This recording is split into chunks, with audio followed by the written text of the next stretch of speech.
Bine v-am găsit! Astăzi voi face o rețetă la cuptor cu ciuperci și piept de pui.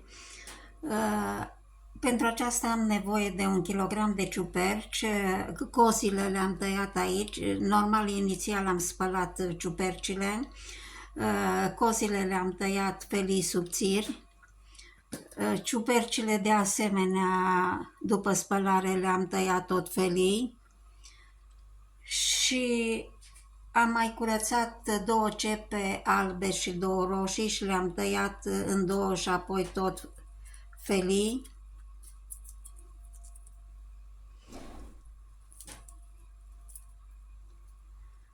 – 300 de grame de piept de pui pe care le-am tăiat felii subțiri. O legătură de pătrunjel, piper, ulei din sâmburi de struguri și eu obișnuiesc să conserv frunze de usturoi pe care le usuc, le macin și le amestec cu sare. Voi pune într-o tavă, e foarte simplu și în câteva minute se pregătește și se bagă la cuptor și asta e toată munca care trebuie depusă. Deci prima dată am să pun ciupercile.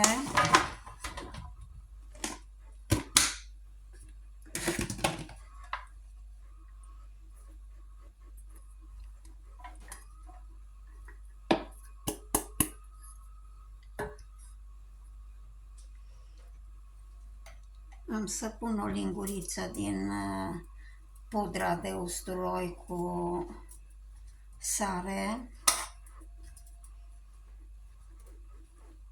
Ele își vor micșora volumul.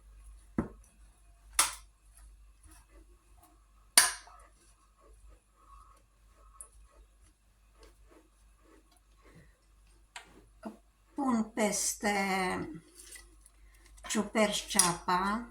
Eu folosesc foarte des ceapă, mai ales ceapa coaptă este foarte benefică pentru sănătate, la fel și crudă, dar eu o folosesc foarte des și sunt mai bine de 7-8 ani că nu am mai răcit, n-am mai făcut nici gripă, cu toate că am aproape 78 de ani.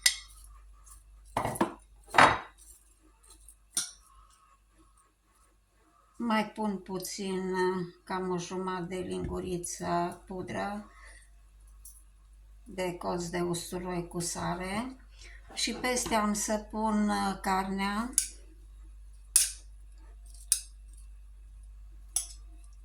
Carne, dacă vreți, puteți să puneți și mai multă, dar în general consum carne puțină.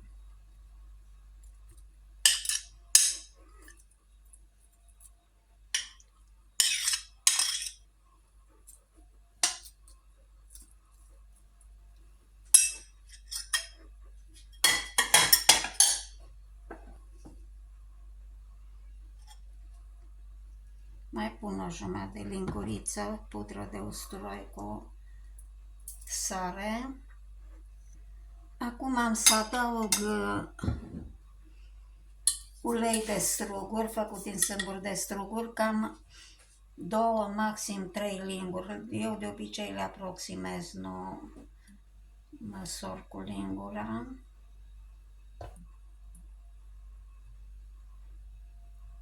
E suficient. Și deasupra am să pun, am o legătură de pătrunjel pe care am tăiat-o mărunt. Și acum voi acoperi tava cu o folie de aluminiu.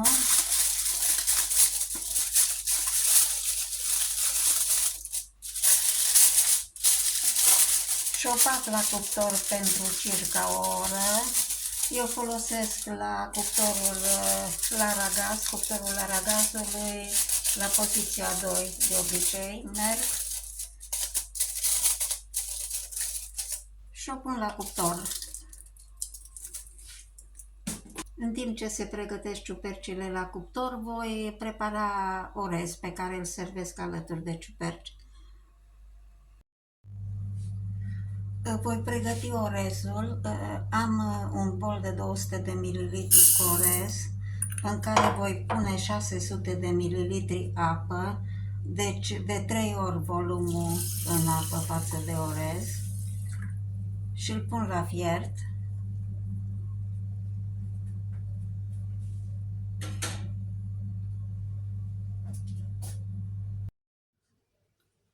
Orezul este fiert. Am să pun acum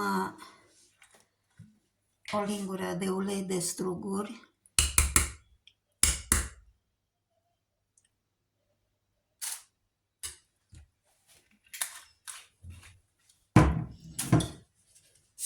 Puțină sare,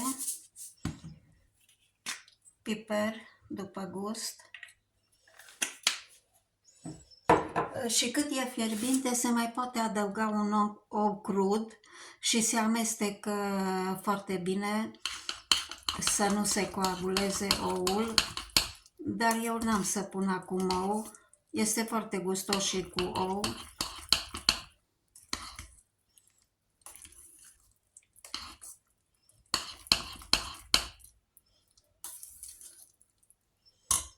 Așa. Am scos din cuptor, s-au înmuiat foarte bine, sunt gustoase, se fac foarte simplu. Acum voi pune împreună cu orezul. Legumele cu carne sunt gata. Acum voi pune într-o farfurie.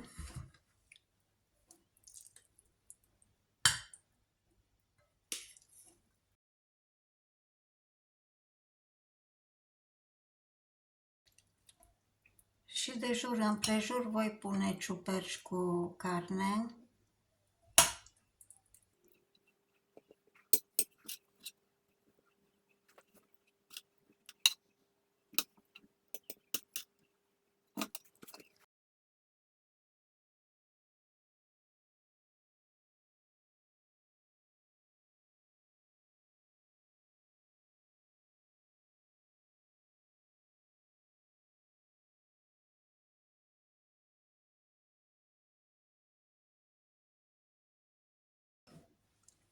Deci preparatul e gata, este foarte gustos.